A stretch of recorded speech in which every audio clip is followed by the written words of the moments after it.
കൂടുതൽ ആൾക്കാർക്കും അറിയാൻ സാധ്യതയില്ലാത്ത രണ്ട് കാര്യങ്ങൾ പറയട്ടെ. ഒന്ന്, വൈശാലി എന്ന സിനിമ കാണാത്ത മലയാളികൾ ഉണ്ടാവില്ല.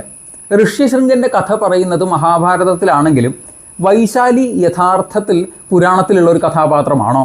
MT വാസുദേവൻ നായരുടെ അതിമനോഹരമായ ഈ സൃഷ്ടിയിൽ അഥവാ ഈ സിനിമയിൽ വൈശാലി എന്ന കഥാപാത്രം ലോമപാദ് മഹാരാജാവിന് അവിടുത്തെ പ്രധാനപ്പെട്ട ഒരു നർത്തകിയിൽ ഉണ്ടായ പുത്രിയായിട്ടാണ് പറയപ്പെടുന്നത്.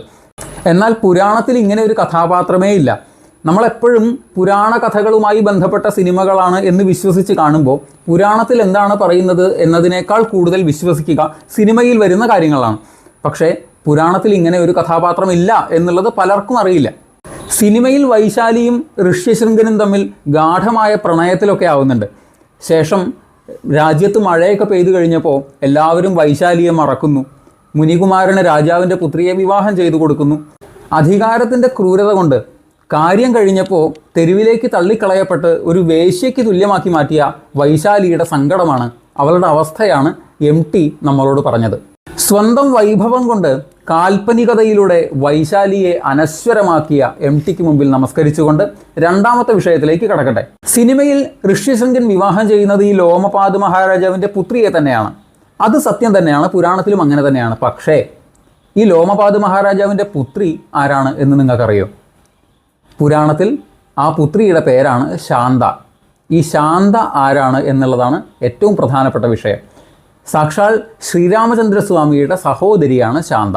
അതായത് ദശരഥ മഹാരാജാവിന് കൗസല്യയിൽ ഉണ്ടായ പെൺകുട്ടിയാണ് ശാന്ത.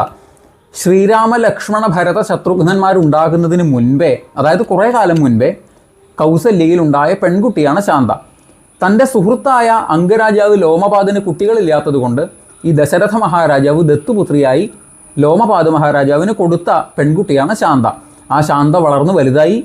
ആ ശാന്തയെയാണ് ഋഷ്യശൃംഗന് വിവാഹം ചെയ്തു കൊടുത്തത്. പിന്നീട് കുറേ കാലം കഴിഞ്ഞ് അദ്ദേഹത്തിന് ആൺമക്കൾ ഉണ്ടാവണമെന്ന ആഗ്രഹം കൊണ്ട് പുത്രകാമേഷ്ടി ചെയ്തതും ഇതേ ഋഷ്യശൃംഗനായിരുന്നു.